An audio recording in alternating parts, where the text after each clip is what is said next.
Hello friends, welcome back to my channel. तो आज के इस वीडियो में हम लोग बहुत ही इंपॉर्टेंट 3 टॉपिक को डिस्कस करने वाले हैं, जिसमें पहला हमारा है ब्रेस्ट कैंसर, दूसरा है पैनक्रेटाइटिस और तीसरा है प्लूरल इफ्यूजन। ये तीनों टॉपिक बहुत बार एग्जाम्स में पूछे गए हैं, तो आप लोग इन तीनों टॉपिक को ध्यान से सुनिए और हो सके तो नोट डाउन करते रहिए। तो सबसे पहले समझते हैं ब्रेस्ट कैंसर होता क्या है। तो कैंसर क्या है? तो हमारे शरीर में किसी भी ऑर्गन को या किसी भी हिस्से में अगर सेल का बहुत ज़्यादा ही अनकंट्रोल, जैसे आप कंट्रोल नहीं कर सकते हैं किसी भी दवाई किसी भी ट्रीटमेंट से, यानी अनकंट्रोल्ड ग्रोथ हो रहा है वो, जो कि एबनॉर्मल है, जो सही नहीं है, तो उसे कहते हैं कैंसर। ठीक है। एक बिनाइन कैंसर होता है, यानी एक बिनाइन होता है, एक मैलिग्नेंट होता है। तो बिनाइन तो नॉन कैंसरस है, ठीक है, जो कि पूरे बॉडी में नहीं फैलेगा, और जो मैलिग्नेंट होता है वो पूरे बॉडी में बहुत ही तेज़ी से फैल जाता है, ठीक है, जो कि कैंसरस होता है। तो ब्रेस्ट कैंसर क्या है? तो एक बहुत ही कॉम्प्लेक्स टॉपिक, बहुत संजीदा विषय है, जिसके बारे में बात करने की बहुत ज़्यादा ही ज़रूरी है। ठीक है। ब्रेस्ट कैंसर एक तरह का कैंसर है जो कि बहुत ज़्यादा ही कॉमनली, यानी सामान्य तौर पर महिलाओं में पाया जाता है। ठीक है। मेमरी ग्लैंड्स में ब्रेस्ट टिश्यू होते हैं, यानी टिश्यू होते हैं, मेमरी टिश्यू और ब्रेस्ट ग्लैंड या मेमरी ग्लैंड कह सकते हैं, उसमें टिश्यू होते हैं और बहुत सारे ग्रुप ऑफ सेल्स, यानी बहुत सारे सेल्स मिलकर टिश्यू बनाते हैं। तो जब सेल में हमारा कैंसर हो जाए, यानी सेल का एबनॉर्मल ग्रोथ होने लगे, वो भी अनकंट्रोल, जिसे आप कंट्रोल नहीं कर सकते, तो वो हमारा कैंसर बन जाता है। और ब्रेस्ट में हो रहा है तो ब्रेस्ट कैंसर है वो। ये महिलाओं और पुरुषों दोनों को अफेक्ट कर सकता है, लेकिन ये महिलाओं में बहुत ज़्यादा ही कॉमन है। ठीक है। अब हमारा नेक्स्ट है कि इसके टाइप्स कितने होते हैं। There are several types of breast cancer, बहुत सारे टाइप्स हैं ब्रेस्ट कैंसर के। सबसे कॉमन जो है वो है IDC, यानी इन्वेजिव डक्टल कार्सिनोमा और invasive lobular carcinoma. Less common type में क्या है? तो इन्फ्लामेटरी ब्रेस्ट कैंसर और ट्रिपल निगेटिव ब्रेस्ट कैंसर। ठीक है, यानी इन्फ्लामेटरी ब्रेस्ट कैंसर और ट्रिपल निगेटिव ब्रेस्ट कैंसर जो है वो कॉमन नहीं है। ठीक है, बहुत ही कम लोग को ये अफेक्ट करता है। और इन्वेजिव डक्टल कार्सिनोमा और इन्वेजिव लोब्यूलर कार्सिनोमा बहुत ज़्यादा ही कॉमन टाइप है। अब हमारा नेक्स्ट है कि कारण क्या है कैंसर होने का। तो इसमें है कि ब्रेस्ट कैंसर जो होता है उसका कारण मेनली अभी पता नहीं है, ठीक है, अननोन है, लेकिन फिर भी कुछ कारण है जिसका अनुमान लगाया जाता है कि इसके चलते ब्रेस्ट कैंसर हो सकता है। तो इसमें है जेनेटिक्स, यानी कि जीन से पास होना, हेरिडिटी, आनुवांशिक है, यानी कि मम्मी को था, दादी नानी ये सब को था, तो हो सकता है आपको भी हो। फैमिली हिस्ट्री, यानी वही, यानी कि घर में किसी को हो ब्रेस्ट कैंसर तो चांसेस होती हैं कि आगे की जो पीढ़ी है उसको भी ब्रेस्ट कैंसर प्रभावित कर सके। हार्मोनल फैक्टर, यानी कि हार्मोनल इम्बैलेंस अगर हो रहा है तो चांसेस होती हैं कि ब्रेस्ट कैंसर हो जाए। अगर ओल्ड एज में है, बहुत ज़्यादा उम्र हो गई है, 40, 50 प्लस या 60 प्लस, तो जैसे जैसे उम्र बढ़ता है तो चांसेस होती हैं, सब में नहीं होता लेकिन एक चांस, संभावना होता है ब्रेस्ट कैंसर होने का। लाइफ स्टाइल फैक्टर, अगर आप बहुत मोटे हैं, बहुत ज़्यादा ही शराब पीते हैं, तो भी चांसेज हैं कि ब्रेस्ट कैंसर हो जाए। ठीक है। तो एक हो गया जेनेटिक्स, यानी हेरिडिटी है, आनुवांशिक है, फैमिली हिस्ट्री, हार्मोनल इम्बैलेंस, और आप खान पान कैसा रख रहे हैं, लाइफ स्टाइल कैसा है आपका, आप मोटे तो नहीं हैं ज़्यादा, तो ये सब के कारण भी होता है। या फिर आपका ब्रेस्ट अगर बहुत ज़्यादा डेंस है तो चांसेज होती हैं। अब हमारा सिम्टम्स है, हम लोगों ने कारण तो जान लिया कि यही 3-4 कारण है जिसके कारण हो सकता है मेनली। अब है कि लक्षण क्या होते हैं ब्रेस्ट कैंसर के। सबसे कॉमन लक्षण जो है वो है कि आपको जो है अपने आर्मपीट में या फिर ब्रेस्ट में, यानी कि आपको जो है एक गांठ सा महसूस होगा। अगर आप सेल्फ एग्जामिनेशन करते हैं, खुद से टच करके अगर पता करते हैं अपने ब्रेस्ट को, तो आपको कुछ गांठ सा महसूस होगा। ठीक। ब्रेस्ट के साइज़ में, शेप में चेंज आएगा, हो सकता है बहुत ज़्यादा एक ही बार बढ़ जाए ब्रेस्ट का साइज़, बहुत ग्रोथ हो रहा हो और ये इतना ग्रोथ कर रहा हो कि आपके कंट्रोल से बाहर है, यानी आपको ये एबनॉर्मल लग रहा है, यानी सही नहीं लग रहा हो, तो आपको डॉक्टर से कंसल्ट करना चाहिए तुरंत।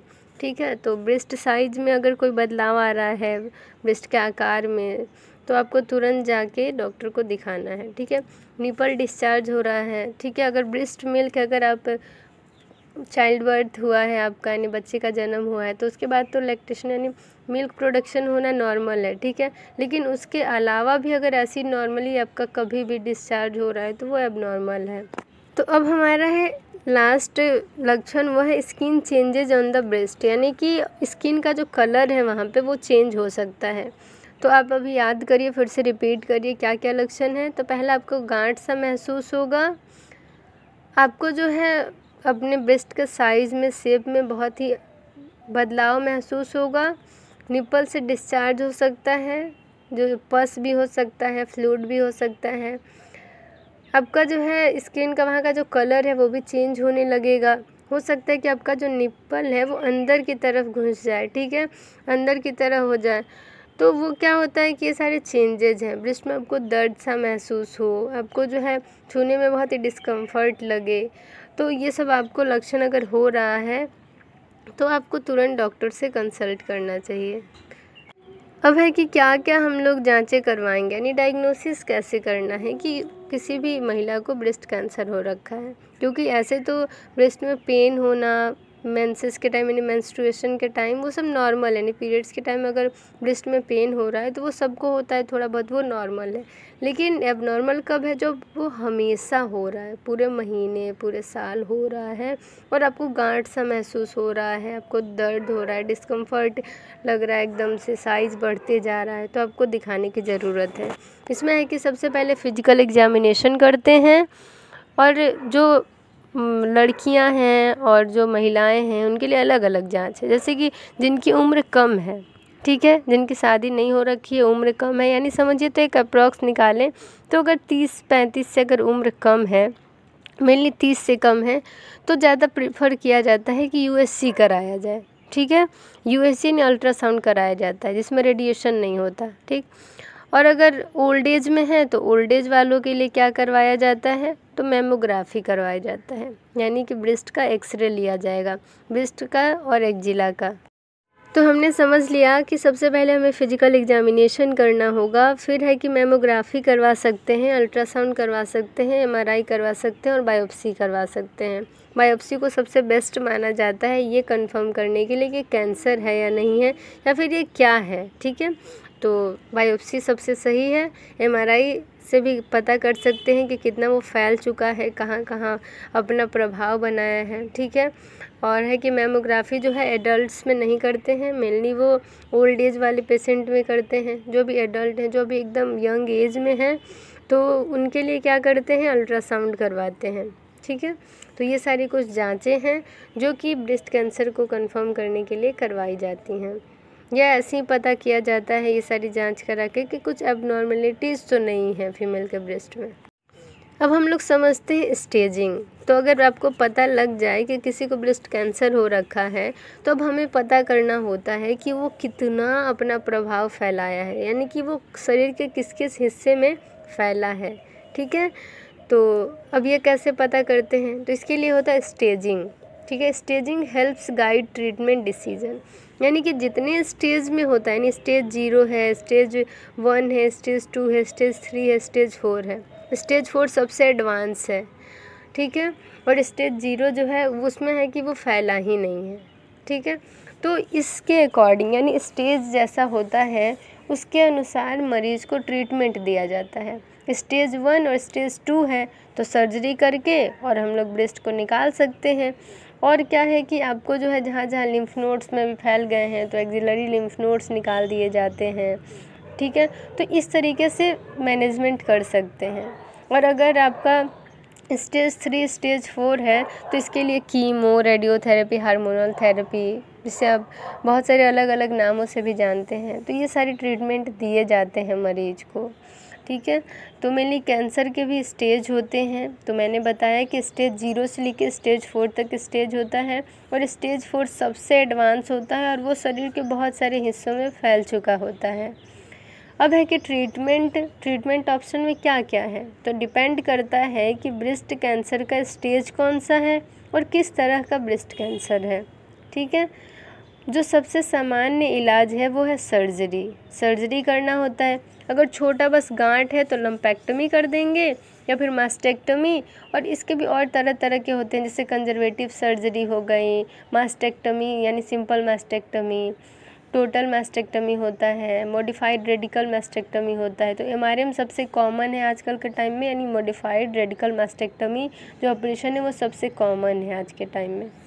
Radiation therapy, chemotherapy, hormonal therapy दी जाती है, टारगेटेड थेरेपी, इम्यूनोथेरेपी, ये सब एक तरह का इलाज का तरीका है जिससे कि मरीज़ की जो है थोड़ी हालत सुधारी जा सके। क्योंकि अगर कैंसर हो गया है और स्टेज 4 में है तो बचने की चांस बहुत कम होती है। और मरीज़ को अगर कीमो दिया जा रहा है, रेडियोथेरेपी दिया जा रहा है, अगर ट्रीटमेंट दिया भी जा रहा है तो उनकी जो लाइफ है वो ज़्यादा लंबी नहीं हो सकती है कि वो जो है अपनी पूरी 70-80 तक की उम्र पूरा कर ले। ठीक है, बस एक वो थोड़ी सी ज़िंदगी देने के लिए, थोड़ा सा रिलैक्स देने के लिए किया जाता है। क्योंकि अगर बहुत ज़्यादा फैलते गया तो हो सकता है सडन डेथ हो जाए, तो इसीलिए कंट्रोल किया जाता है बस ये सब थेरेपी देके। लेकिन स्टेज 1 स्टेज 2 है तो इसके लिए सर्जरी है और उससे कंट्रोल किया जा सकता है। अब हमारा आता है प्रोग्नोसिस, यानी कि अगर हम लोग इलाज कर देते हैं तो उसके बाद क्या स्थिति होगी मरीज़ की, ठीक होगा नहीं होगा, भैया संभावना क्या है ठीक होने की। तो ब्रेस्ट कैंसर के लिए जो प्रोग्नोसिस है वो बेस्ड है किस पे, यानी किस पे आधारित है। तो मरीज़ का स्टेज कैसा था बीमारी का, ब्रेस्ट कैंसर था तो कौन सा स्टेज था ब्रेस्ट कैंसर का, किस तरह का ब्रेस्ट कैंसर था। अगर पहले ही डिटेक्ट हो गया है, पहले ही अगर पता लग गया है बीमारी का और इलाज भी सही समय पे हो गया है तो जो आउटकम्स होंगे वो भी बेटर होंगे, सही आउटकम्स होंगे, मरीज़ की जो हालत है वो सही रहेगी। बहुत सारे लोग हैं जो ब्रेस्ट कैंसर होने के बाद भी ट्रीटमेंट लेने के बाद बहुत दिन हेल्दी लाइफ जीते हैं, यानी वो स्वस्थ ज़िंदगी जीते हैं बहुत दिनों तक। अब हमारा है प्रिवेंशन में क्या है, तो बचाव कैसे कर सकते हैं इस बीमारी से। While some risk factors for breast cancer can not be controlled, यानी कि इसका मतलब है कि कुछ रिस्क फैक्टर ऐसे हैं ब्रेस्ट कैंसर के जिसको कंट्रोल नहीं किया जा सकता।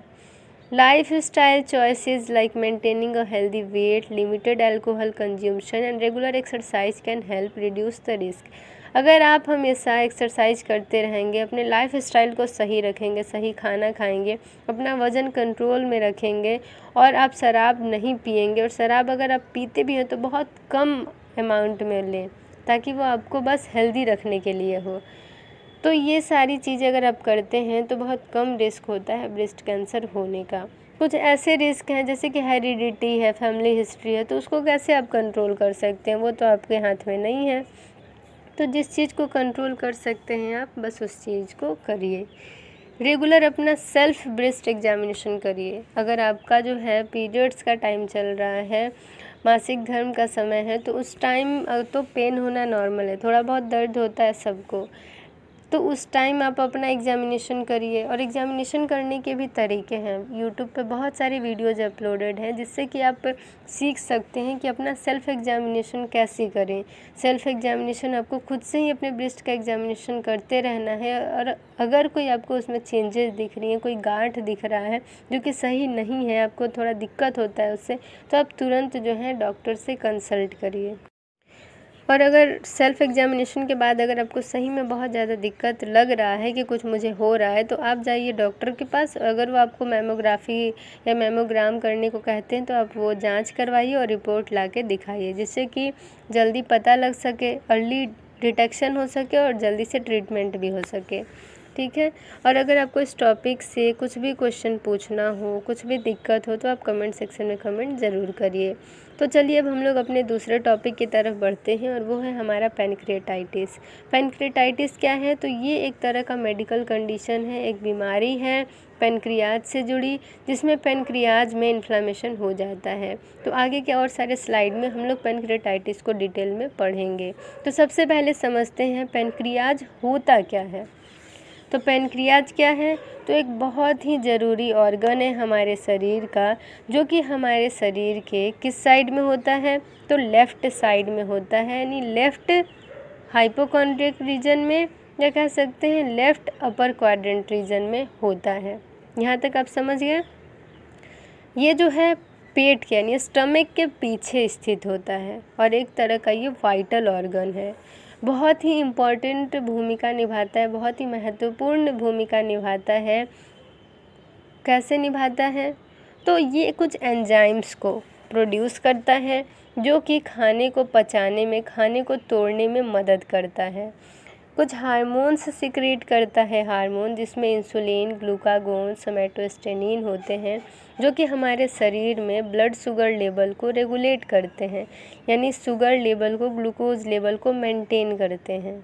तो हमने पैनक्रियाज समझ लिया और पैनक्रियाटाइटिस समझ लिया कि inflammation of the pancreas is known as pancreatitis. अब पैनक्रियाटाइटिस के भी टाइप हैं, जिसमें एक्यूट पैनक्रियाटाइटिस और दूसरा है क्रॉनिक पैनक्रियाटाइटिस।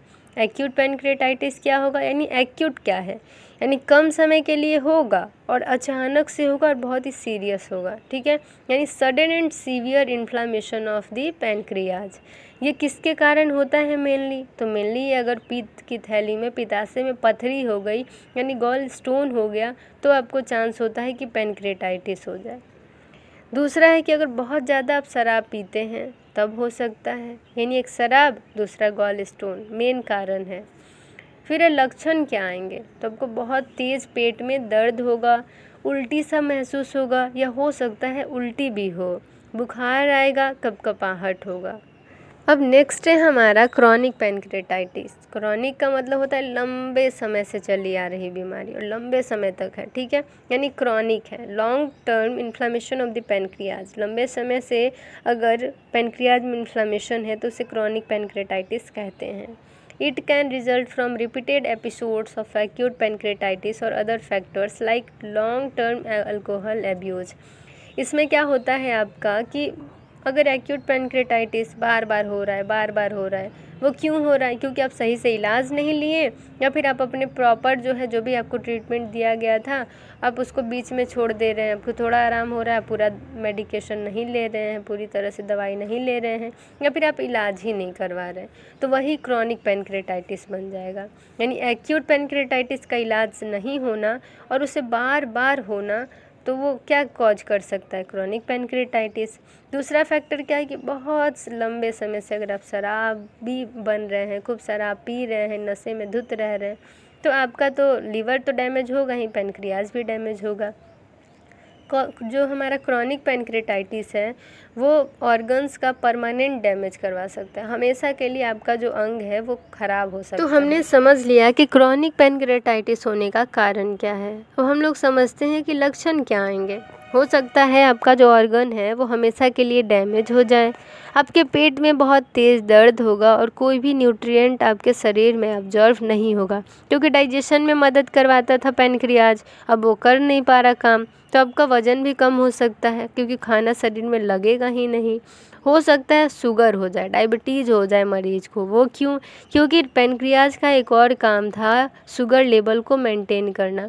जब वो मेंटेन नहीं करेगा तो डायबिटीज़ हो सकता है, वेट लॉस हो सकता है, आपका कमज़ोरी हो सकती है, आपको पेट में बहुत ज़्यादा दर्द हो सकता है, आपको उल्टी सा महसूस हो सकता है, हमेशा उल्टी होगी भी, बुखार भी आ सकता है। अब हमारा नेक्स्ट पॉइंट है कारण, यानी किसके कारण एक्यूट पैनक्रियाटाइटिस होता है। पहला सबसे मोस्ट कॉमन जो कॉज है वो है गॉल स्टोन, यानी पित्ताशय की पथरी, यानी पित्त की थैली में पथरी हो जाए वो। अल्कोहल एब्यूज, अगर आप बहुत नशा करते हैं, बहुत शराब पीते हैं तो आपको हो सकता है। अगर आपके शरीर में ट्राइग्लिसराइड्स बहुत ज़्यादा हैं तो हो सकता है, अगर उनका लेवल बढ़ जाए तब। कुछ मेडिकेशन है, कुछ दवाइयाँ हैं जिनका इफ़ेक्ट पैनक्रियाज पे बहुत ज़्यादा पड़ता है, तो उसके कारण हमारा पैनक्रियाज जो है डैमेज हो सकता है और पैनक्रियाटाइटिस हो सकता है। नेक्स्ट है अगर कोई इन्फेक्शन हो रखा है या फिर आपको ट्रॉमा हुआ है, किसी तरह का इंजरी हो गई है पैनक्रियाज में, तो इन्फ्लामेशन हो सकता है। क्रॉनिक पैनक्रियाटाइटिस जो है वो क्यों हो रहा है? तो बहुत लंबे समय से अगर आप शराब पी रहे हैं, अल्कोहल कंज्यूमशन कर रहे हैं, तो क्रॉनिक पैनक्रियाटाइटिस हो सकता है। लेकिन और भी कुछ कारण हैं जिसमें जेनेटिक फैक्टर्स हैं, ऑटो इम्यून कंडीशन है, और कुछ कारण जो है अभी जाने नहीं गए हैं, यानी अननोन है। ठीक, तो ऑटो इम्यून कंडीशन यानी अपना ही बॉडी अपने ही ऑर्गन को डैमेज कर रहा है, अपने ही सेल्स को डिस्ट्रॉय कर रहा है। ठीक, जेनेटिक फैक्टर्स यानी कि आपके जीन में ही ये बीमारी है, यानी आपके घर परिवार में किसी को होगा और वो पीढ़ी दर पीढ़ी पास हो रही है, तो उसी तरीके से ये बीमारी आपको प्रभावित कर सकती है। अब हम लोग समझते हैं कि सिम्टम्स क्या हैं, लक्षण क्या आएंगे। तो अगर एक्यूट पैनक्रेटाइटिस है तो आपको अचानक से बहुत तेज़ पेट में दर्द हो सकता है। ये जो दर्द है वो आपके लेफ़्ट साइड से होते हुए पीछे भी जा सकता है, आपके पीठ में भी दर्द हो सकता है, ठीक है, रेडिएटिंग टू द बैक। आपको नोजिया वॉमिटिंग हो सकती है, उल्टी सा महसूस हो सकता है या फिर उल्टी हो सकती है। एब्डोमिनल टेंडरनेस, यानी आपको पेट में अगर कोई दबा रहा है, पेट अगर आपको कोई टच कर रहा है, बहुत तेज़ आपको दर्द होगा। आपको फीवर आ सकता है, चिल्स हो सकते हैं, बुखार आ सकता है, कपकपाहट हो सकती है। क्रॉनिक पैनक्रेटाइटिस में क्या होगा कि आपको लगातार जो है पेट में दर्द रहेगा, परसिस्टेंट एब्डोमिनल पेन, डायरिया हो सकता है, वेट लॉस भी हो सकता है, आपका वज़न भी कम हो सकता है, लूज मोशन भी हो सकता है, और आपका जो स्टूल पास होगा वो बहुत ही बेकार स्मेल करेगा, फाउल स्मेलिंग स्टूल्स, यानी कि स्टेटोरिया हो सकता है या फिर डायबिटीज़ हो सकता है। अब नेक्स्ट हमारा है कि कौन कौन सी जांचें करवाएंगे पैनक्रेटाइटिस को जानने के लिए, ठीक है। तो पहला है फिजिकल एग्जामिनेशन, पेट को दबा के, छू के, और भी बहुत तरीके हैं वो करके पता करेंगे, या फिर पैल्पेट करके पता करेंगे कि आखिर दिक्कत किस ऑर्गन में है, कहाँ पे है। ब्लड टेस्ट करवाएंगे जिसमें पता चल सकता है कि पैनक्रेटिक एंजाइम जो है बढ़े हुए तो नहीं हैं, जिसमें एमाइलेज लाइपेज होते हैं, यानी एस एमाइलेज एस लाइपेज जो होता है, यानी सीरम एमाइलेज और सीरम लाइपेज टेस्ट करवाते हैं ब्लड का। सीटी स्कैन, एमआरआई करवा सकते हैं, ईआरसीपी करवा सकते हैं, जिसमें आपका क्या है तो इंडोस्कोपिक रेट्रोग्रेड कोलेंजियोपेनक्रिएटोग्राफी, ये जांच करवा सकते हैं। इंडोस्कोपिक अल्ट्रासाउंड करवा सकते हैं, जिससे कि आपको पैनक्रियाज की बीमारी का पता लग जाएगा। अब है कि ये बीमारी तो हो गई, अब इसका कुछ ना कुछ तो इलाज होगा ही। तो अब है कि इसका इलाज क्या है। तो आपका इलाज में है कि आपको हॉस्पिटल में जाके भर्ती होना होगा, हॉस्पिटलाइजेशन। आपको भूखा रहना होगा, फास्टिंग, ताकि आपका जो पैनक्रियाज है वो कुछ समय के लिए आराम कर सके, उसका जो वर्कलोड है वो थोड़ा कम हो सके। आपको आईवी फ्लूइड्स दिए जाएंगे, राइल्स ट्यूब डाल दिए जाएंगे। दर्द को कम करने के लिए आपको एनाल्जेसिक्स या फिर एनेसेट्स दिए जाएंगे इन्फ्लेमेशन कम करने के लिए, ठीक है। तो दर्द कम करने के लिए दर्द निवारक दवाइयाँ दी जाएंगी। इन्फेक्शन इन्फ्लेमेशन कम करने के लिए एंटीबायोटिक और स्टेरॉइड्स दिए जाएंगे, ठीक है। और जो भी कारण है जिसके कारण पैनक्रेटाइटिस हो रखा है उसको ट्रीट किया जाएगा। क्रॉनिक पैनक्रेटाइटिस में क्या है कि आपको बस इस चीज़ पे फोकस किया जाएगा कि आपका दर्द कम हो, पेन रिलीफ हो। एंजाइम रिप्लेसमेंट थेरेपी दी जा सकती है जिससे कि आपका पाचन जो है वो सही से हो सके, डाइजेशन सही से हो सके।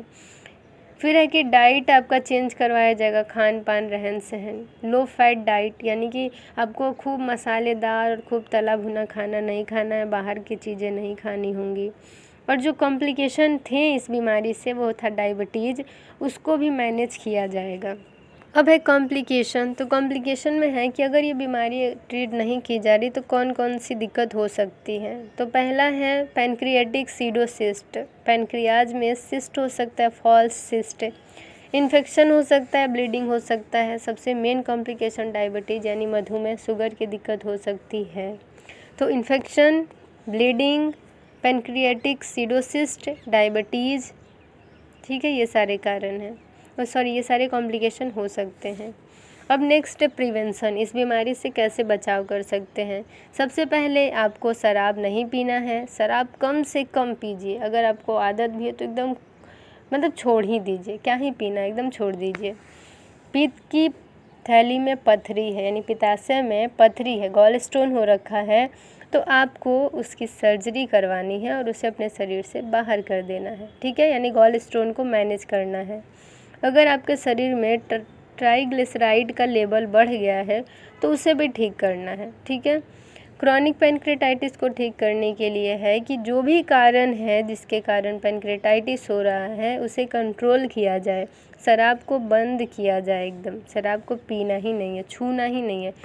कोई भी नशा, कोई भी धूम्रपान नहीं करना। अब हमारा नेक्स्ट टॉपिक है प्लूरल इफ्यूज़न। तो प्लूरल इफ्यूज़न क्या है? तो एक तरह का मेडिकल कंडीशन है जिसमें बहुत ज़्यादा फ्लूइड हो जाता है प्लूरल स्पेस में। अब हम लोग आगे के स्लाइड में समझेंगे अच्छे से कि प्लूरल स्पेस होता क्या है। तो मेनली ये एक फेफड़े की बीमारी है जिसमें फेफड़े के जो ऊपर की 2 लेयर्स होती हैं उनके बीच में फ्लूइड भर जाता है, पानी भर सकता है, ठीक है, बहुत ज़्यादा फ्लूइड हो जाता है। ये पतली सी जगह है जो कि 2 लेयर्स के बीच की होती है, ठीक है। लंग्स को ऊपर से चारों तरफ से घेरे रहता है। आगे हम लोग प्लूरल इफ्यूजन के बारे में अच्छे से डिटेल में पढ़ेंगे आगे के स्लाइड में। तो ऐसे ही कंटिन्यू करते हैं वीडियो को। तो चलिए अब हम लोग समझते हैं प्लूरल स्पेस को। तो प्लूरल स्पेस क्या है? तो प्लूरल स्पेस नॉर्मली समझें तो एक स्पेस है फेफड़े के ऊपर। फेफड़े के ऊपर क्या होता है? 2 प्रोटेक्टिव कवरिंग होती हैं। एक चेस्ट वॉल से अटैच होता है, चेस्ट वॉल के तरफ, एक लंग्स के तरफ। एक होता है पेराइटल प्लूरा, एक होता है visceral pleura. Parietal pleura chest wall के साइड, और जो विसरल प्लूरा होता है, विसरल प्लूरा कहाँ होगा? तो लंग्स के तरफ होगा। इन दोनों के बीच का जो स्पेस है उसे प्लूरल स्पेस कहेंगे, जिसमें कि थोड़े से अमाउंट में फ्लूइड होते हैं और वो एक ल्यूब्रिकेंट की तरह काम करते हैं। और अगर आप सांस लेते हैं, छोड़ते हैं, तो वो उसको मेंटेन करता है, लंग्स को मूव करने में मेंटेन करता है, ठीक है, हेल्प करता है। अगर प्लूरल इफ्यूज़न हो रहा है और बहुत ज़्यादा अमाउंट में फ्लूइड बढ़ जा रहा है उस स्पेस में, तो वो एबनॉर्मल है, वो सही नहीं है, वो मूवमेंट नहीं होने देगा लंग्स का सही से। अगर थोड़े से अमाउंट में है तो वो एक ल्यूब्रिकेंट की तरह काम कर रहा, और अगर वो ज़्यादा हो गया तो वो एबनॉर्मल। तो चलिए हम लोगों ने ये तो समझ लिया कि प्लूरल इफ्यूज़न और प्लूरल स्पेस होता क्या है। अब हम लोग समझेंगे कि प्लूरल इफ्यूज़न कितने टाइप्स के होते हैं। तो पहला है एक्जुडेटिव और दूसरा है ट्रांजुडेटिव। तो ट्रांजुडेटिव प्लूरल इफ्यूज़न क्या होता है? तो प्लूरल इफ्यूज़न आपने समझा कि फ्लूइड हो जाएगा प्लूरल स्पेस में बहुत ज़्यादा। ट्रांजुडेटिव क्या है? This type results from the leakage of fluid from blood vessels into the pleural space due to condition like heart failure, liver disease और kidney disease. The fluid is typically clear.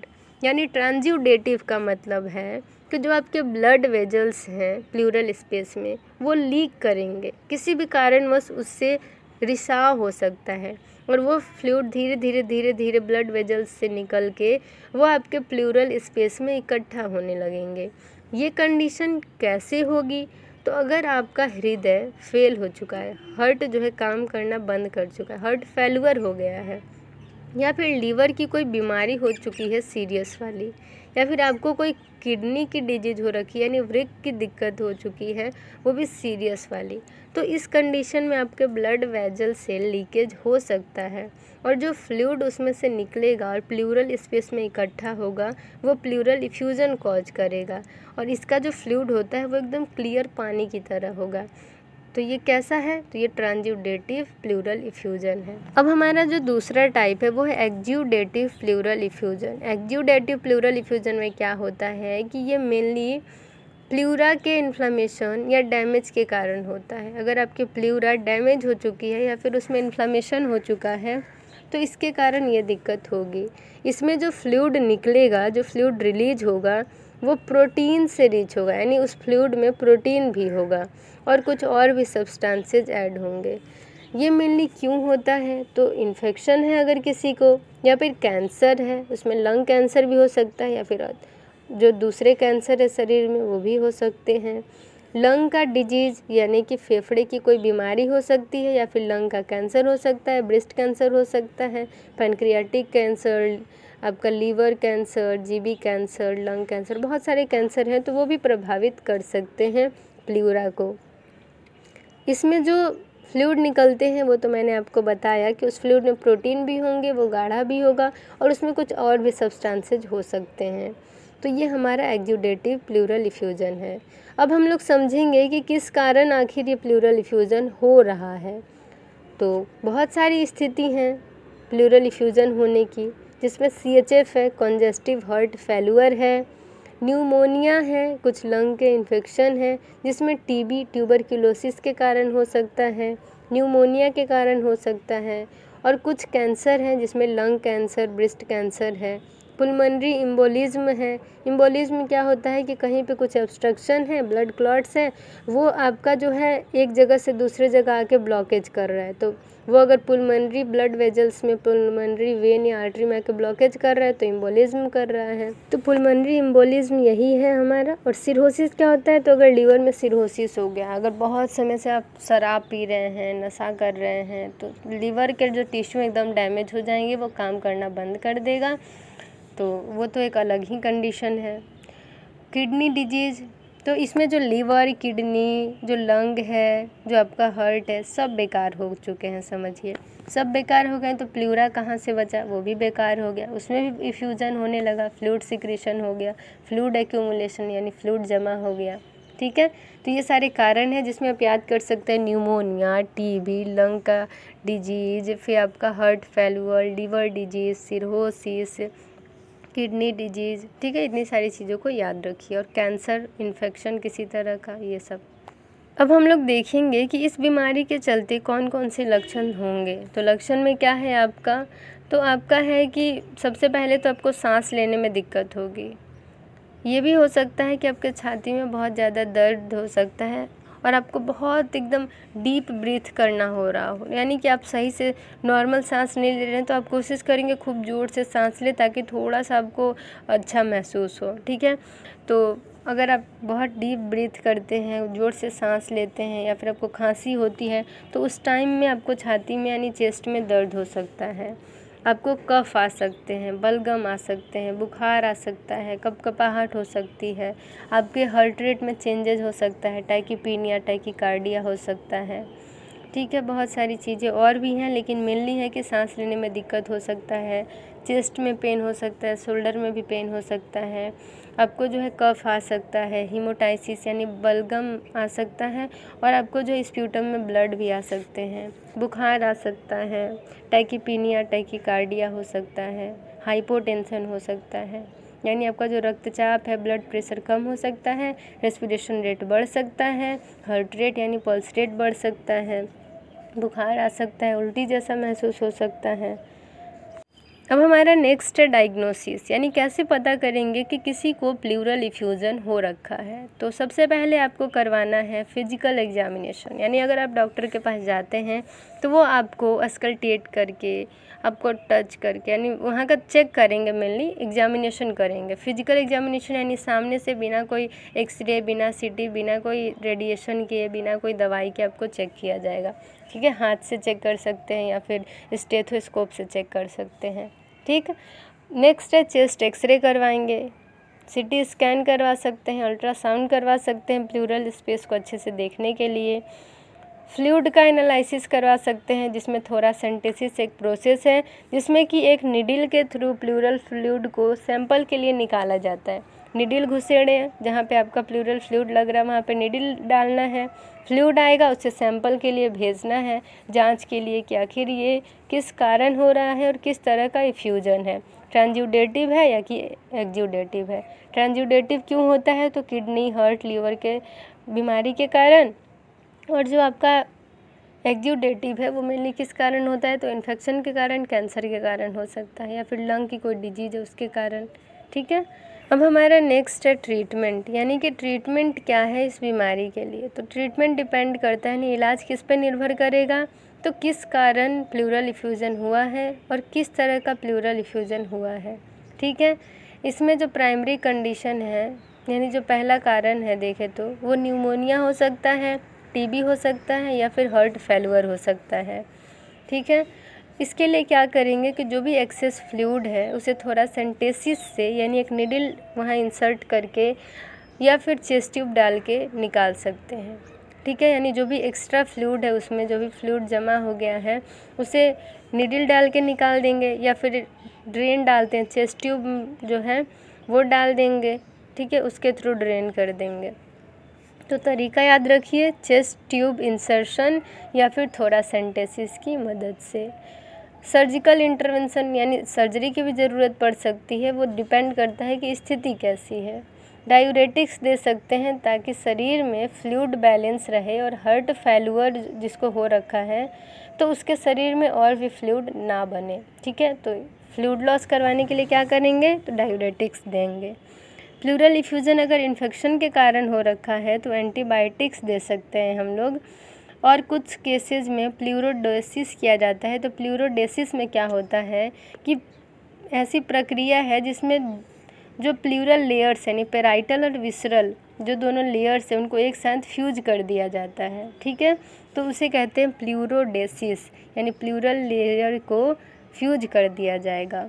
ठीक है, may be perform to prevent recurrent effusion, यानी एक बार effusion हुआ उसका इलाज हुआ और फिर से दोबारा ऐसा कंडीशन ना हो, फिर से वहाँ पे फ्लूइड सिक्रेशन ना हो, इसीलिए दोनों लेयर्स को चिपका दिया जाता है, एक में फ्यूज कर दिया जाता है।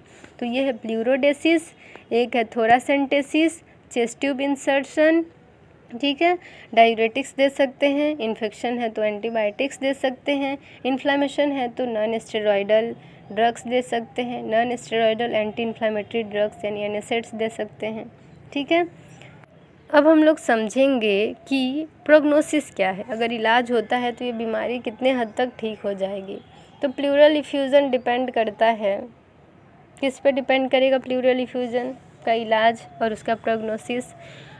तो किस तरह का प्लूरल इफ्यूज़न है, किसके कारण हुआ है, कैंसर के कारण हुआ है या फिर heart failure, kidney failure, liver failure, किसके कारण हुआ है या फिर किसी इन्फेक्शन के कारण, तो उस पर डिपेंड करेगा कि वो ठीक होगा या नहीं।